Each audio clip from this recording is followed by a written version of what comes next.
Hello, folks, and welcome back to another episode of Money in Motion. Today is September Wednesday 27th, joined here with Monte as always, and the title of today's show, More Pain Ahead, question mark, DXY going higher. But yeah, DXY is up about 30 bips today. I've been seeing a lot of the things on social media saying that I believe this is the 10th week in a row DXY has gone up, which is Yeah. kind of a record. I don't think we've seen that in like the last 10 years, even during the parabola of 2020. So that'll be quite interesting. But Monty, good morning. Anything you've been looking at or anything catching your eye? Nice move in Bitcoin overnight, right? Yeah, real nice move. However, it does look like we're getting set to give most of that back. It'll be interesting to see how the day shakes out. Small And I'll, cat bounce, as UIC now puts it. yeah, yeah. Oh, and by the way, what's up to everyone in chat? What's up, Ross? What's up, UIC now? Jenna, Ryan, Phoenix. Hope you all are doing well. Good to see and hear from you. But yeah, this is what we're looking at this morning. This is the 15-minute chart for Bitcoin. As you can see, some nice momentum that was really broken up by the open of the equity markets. When the equity markets opened this morning, or when we started to get the pre-market data, this really started to fall. So this leads me to believe that, people were kind of expecting a more positive day in equities, maybe a little bit of relief. And thus we're betting on Bitcoin. Doesn't look like we're getting that. So switching back to the equity markets quickly, like I said, we had that nice gap up. I think that provided, some good reasoning or I think that's probably the main reason why Bitcoin showed this much positive price action. And even though it is retracing, you got to remember, like, we've been talking about the correlation between Bitcoin and the S&P and Bitcoin and the NASDAQ being almost dead or non-existent for quite some time now. But it does really feel like it's starting to come back. And not just to the downside, to the upside as well. So that's just one thing I've noticed. But as you can see here on the 15-minute chart, for both the S&P and the NASDAQ, we're coming down pretty hard. So expect Bitcoin to kind of move in lockstep with these to the downside, as long as the DXY keeps ripping. And my God, this thing is ripping. I don't expect Bitcoin to, break above that critical 27.5 level. So really what we're dealing with is, this strong dollar, weak equity markets, and therefore a weak Bitcoin. It's pretty simple. Hey, Monty, sorry to interrupt, but after you segue from the dollar, I'd love for you to bring up oil on this nice clean chart, because that is one that has been making new local highs at above 92 as well. So if, energy, rates, Yeah, what would the you like me to dollar, bring up? just CL or Oh, XLE, I guess it's fine. I um, meant CL. you want to see crude oil futures? You want to see Just the continuous is okay, fine. Yeah. we switch to the daily for you. Wow. That looks like a buy to me. I mean, you were asking for my thoughts, right? You weren't just asking me to pull it up. I'm giving you my thoughts either way. Deal with it. So if I were, I haven't entered this trade, but I am thinking about entering this trade. The trigger for entry to me would be here, 93.50. A break above that level, I'm in, and maybe consider, because we're talking about oil here, maybe consider levering it up just slightly, like 2x. I think that's a very plausible or very, like, safe play. And even just playing like the move, if you do use leverage, even just playing a move up to 97.50, that's a nice trade. That's a good with 2x leverage on, like a nice 25% gain on your trade. So like this chart to me looks very promising. We're testing these levels, so don't buy it as it's approaching levels at which we've been rejected in the past. But I think if we do get above this level, I think setting a trigger for entry at 93.50 is a very valid way to trade this, and then just set your stop loss basically right below like this doji here. Maybe actually bring it up a little bit higher to the body of this yesterday's candle, or even at today's open. And if this turns around, cut it, but I don't think it will. I think it's going to continue running. But CJ, I'd love to get your thoughts on crude oil. What are you seeing here today as it rips the upside? Yeah, I think the thing that's been very difficult in terms of like fading crude oil from a COT perspective is it's just had such a strong correlation with the DXY over the past month or so. And so seeing that continue, as well as kind of the fundamentals being really tight in terms of the inventories of crude. UIC now says in the comments, a lot of analysts have predicted 150. I've heard, low 100s. It Yeah. seems like I don't normally say this, but maybe Elliott wave, you get one, looks like we're on the second wave, maybe one more up. Who knows? But either way, yeah, it's you can't really step in front of this strength. Personally, I wouldn't buy it, but I just like other opportunities in the futures markets right now. But it's definitely, yeah. Let's look at XLE. Interesting to Yeah. see XLE underperforming crude over the last week, but actually, today, of course, being up with such a large move in heating oil and the other energies. Either Yeah. way, it'll be interesting to see how that plays out. Do you think there's any edge there? Because like that is I did notice that as well. Like it's not very often that you see crude oil rising significantly and the XLE lagging behind to the extent that it has been. What do you make of that? And what do you make of just this chart in general? If you were sidelined XLE, would you play it at all? Or what would you be doing here? I'm not gonna really play energies. I'm kind of tired of.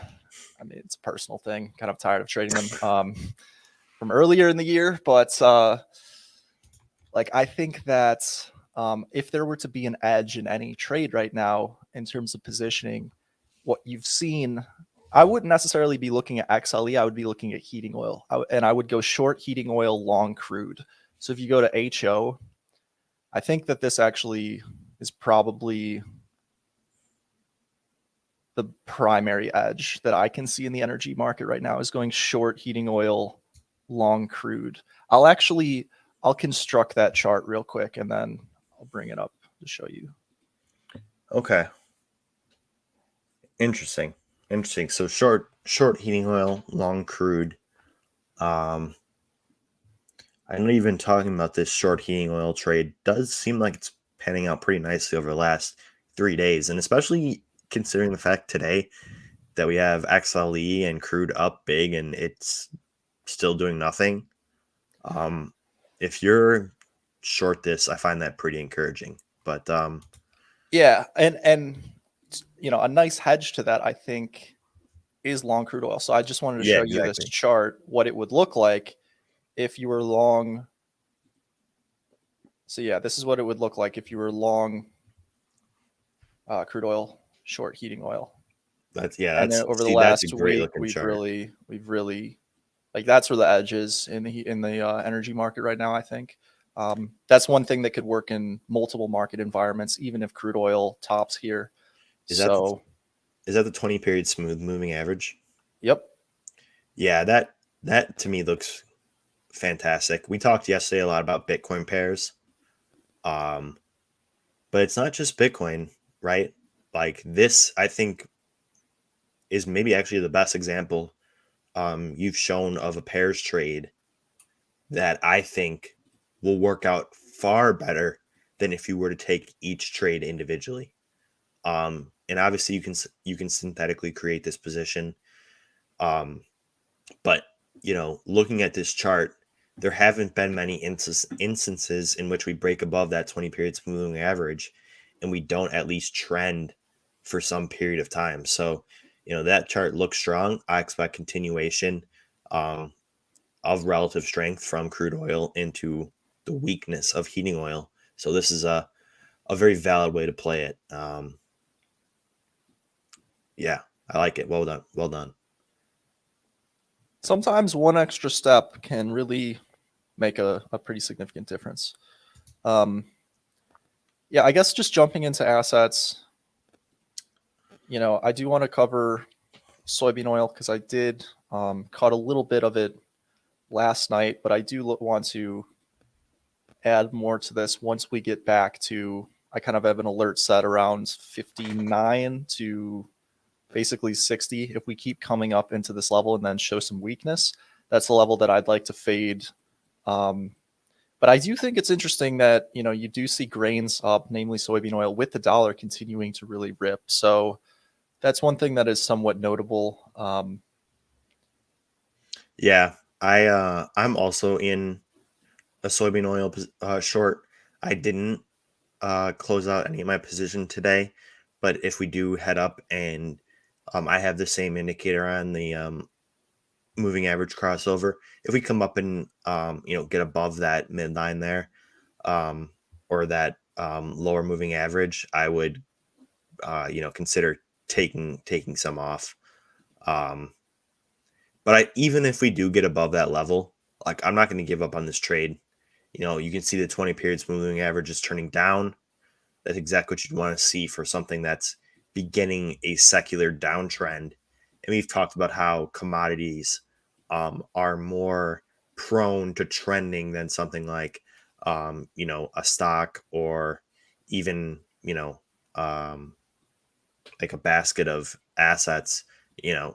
When these things trend, they tend to last in long-term secular trends, and they kind of exist in their own bubble outside of the influence of the equity markets. So Yeah, it's very close to hitting my alert. But anyways, in a general idea, this is like what I would be looking for. If we came up here and started showing some more weakness, that's an area where I would think about going short. Oh, looks like my alert might get hit on stream here. But anyways, and then stop loss right there.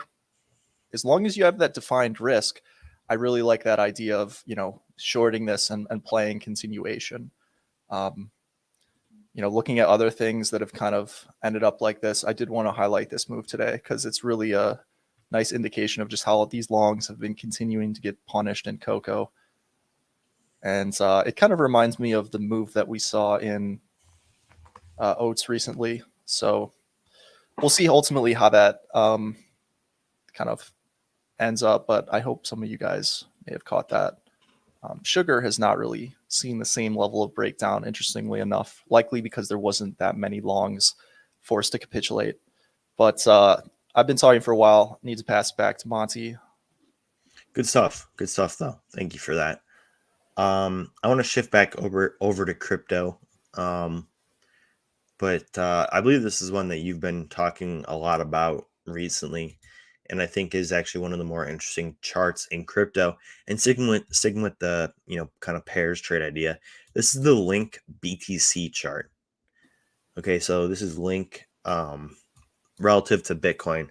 And what you'll notice is, we're coming right up against this resistance here where we previously hit a swing high, and then promptly got rejected. Now, with Link here, I think the problem was, and there is data to support this, I don't have it ready right now, but there were liquidations that occurred last night, about 8.5 million, which is actually pretty significant for Link in terms of liquidation. And that's what's driving us higher today. So not necessarily genuine spot buying. And one thing that I think really encourages me to getting into this short, and we talk about this, I talk about this all the time, but really the only indicator that you can give credence to as a leading indicator is volume. And just look at this decrease in bullish volume, just continuing to decrease, indicative of a decrease in demand as we go up higher here. So whenever you see a divergence like that, it tells you that it's more than likely going to come back down at some point. Now, this is a level of, obviously high criticality. I think this is where we see a turning point. I think the shorts from yesterday got squeezed out already today, or I've already panic sold. That's why we're seeing it up relative to BTC, but ultimately I do think that this pair retraces back down. Haven't entered yet. If this candle flips red on the day, I'm going to be entering that trade. Or if we get a bearish engulfing tomorrow, I will be entering this trade because volume looks weak. It's overperforming. I think it's going to come back down to earth. And that's kind of my basically the one short trade that I've taken on this week, and I'm going to continue to ride until I'm either wrong or I'm in enough profit that I'm satisfied. Yeah, I shorted that one unsuccessfully earlier in the week. But one thing that I do think that is worth sharing is this news that's actually created some of the narrative that has led to this price increase. Chainlink extends cross-chain protocol to Coinbase's base. Not huge news, but kind of a reminder to the market that Chainlink is obviously essential on many of these L2s, not exception to Coinbase's. And so, we've talked about this a while that what was the analogy we used of a desert market is very thirsty for narratives. And sorry, there's got to be a better way to phrase that. Anyways, the market is desperate for narratives, this being one with Link. But now that we're seeing it come to fruition, it looks like we're, depending on what Bitcoin does. If Bitcoin remains strong, Link just might continue to pump because, people will buy the thing that's been strong. However, if we do get kind of a turn down in Bitcoin, you expect in many cases the best performers one week to follow by being the worst performers in the following week. So, we'll see if that comes to fruition. I see my soybean oil alert just went off, so prices are going a bit higher. Great. Yeah, we'll see what happens with Link, but hopefully that was the catalyst to kind of maybe create a news failure for a top. Yeah. UIC now says, just gave it back. Glad I took profits. Speaking of energy, though, I am wearing the UEC shirt today. Yeah. Is that because you want to talk about uranium, or we could touch on it, but please, go ahead. I've been talking for too long. No, I really don't have much else. I mean, just looking at the Bitcoin daily chart, not very encouraging. I mean, to see this sort of distribution above 26.5 really is discouraging. I feel like we're going to flip today and end the day red. Now, I don't really care too much about what Bitcoin does.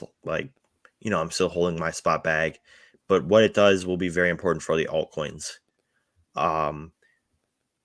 So like I said, I'm in the Link position, but if you are looking for other positions, I recommend you check out the funding rates of the various assets on a website like CoinGlass. See what's most heavily shorted. There are a lot of assets that like Glimmer, Front, DeFi. I mean, people are massively Glimmer. shorting these things. I remember the Glimmer airdrop. Yeah, right. That was But like I would look at Polkadot. these ones.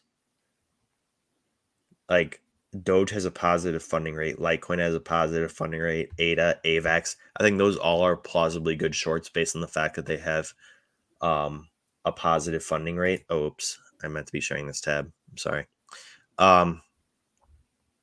So you can see that these have a positive funding rate. So people are longing these, or for the most part, this is just the default funding rate on Binance, 0.01%. So basically, you can kind of enter these shorts with a little more confidence. But if you are entering something, definitely check its funding rate first, because if it has something like this, then there's a good chance that there's going to be a squeeze, and you're going to squeeze out of your position, and you're going to get rather upset. So don't short something that has a overwhelmingly negative funding rate. Look for something that's more neutral, and there's plenty of options for that. But that's all I got. Appreciate that breakdown. Yeah.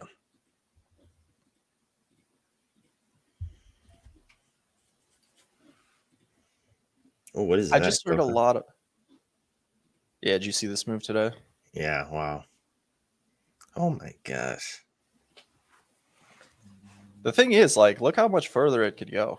Oh Um, yeah. It could be the start of and the funny thing is, like, you know, I haven't traded cocoa for multiple years. I've never traded cocoa during a boom and bust cycle of this, you know, standard deviation. It's beyond anything it's ever done in the last 10 years, really.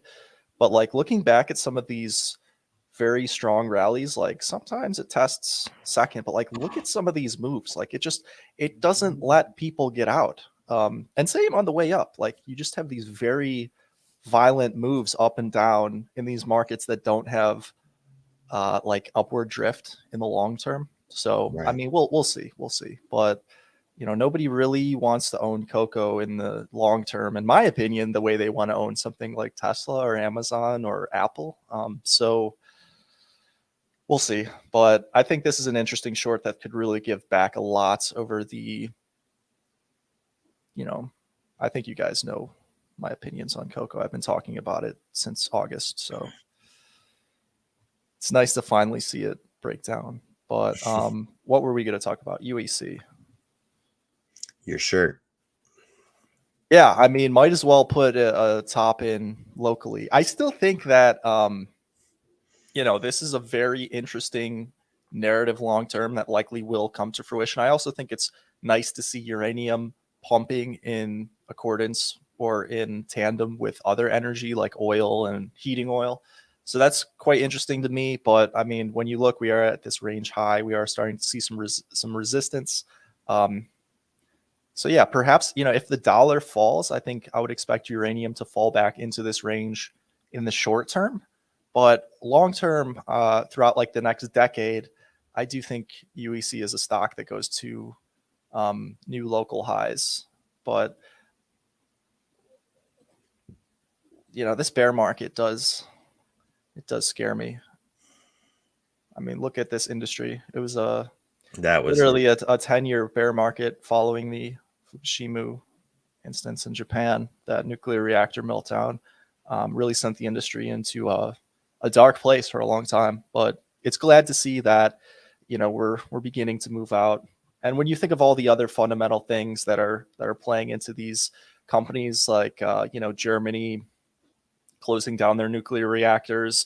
Meanwhile, you're going to have China likely open up a lot and increase their demand for nuclear energy and uranium over the next decade and a half. So I still think it's a very long-term bullish narrative, but this one's definitely going to be a marathon, not a sprint. I don't know why I'm talking this way. I don't even own any, but you're wearing the shirt. I'm in the trade spiritually. That's in Yeah. spirit. I'm in And it. somewhat physically with the t-shirt. I mean, that t-shirt will go up in value if the stock pumps. Somebody asked me in my elevator if I worked for them, and I was like, "No, brother. I just have the shirt." I Like, wonder why he's why? asking. He Why do you want? actually worked there. Oh, okay. Oh, there you go. Hey, get some tips. Ask him what's Well, going on. he doesn't work there. I Oh, think they're okay. stationed in like the northwest. Yeah, yeah. Gotcha. Well, Anyways, I think that is all we got for today. As always, thank you guys so much for watching and participating. Really great to hear from all of you in chat. And if you enjoyed today's episode, please don't forget to hit like and subscribe and turn on the notifications by hitting the bell so you don't miss a single one of our episodes. We're here every morning, same time. And also don't forget to check out tradethechain.com for a 14-day free trial. You can check out the sentiment dashboard. First thing I look at every morning. You can see what's hot, what's not. Also gives you access to our Discord where CJ, myself, Nick, and a community of traders from all around the world share their insights. So definitely head over there. You can try it out for 14 days, absolutely free at tradethechain.com. So that's all we got for today. Thank you guys so much for watching. Thank you for all the wonderful comments and participation. You are all truly the best, and we really appreciate it. Have a great rest of your day. Happy trading. We'll see you again tomorrow, and take care.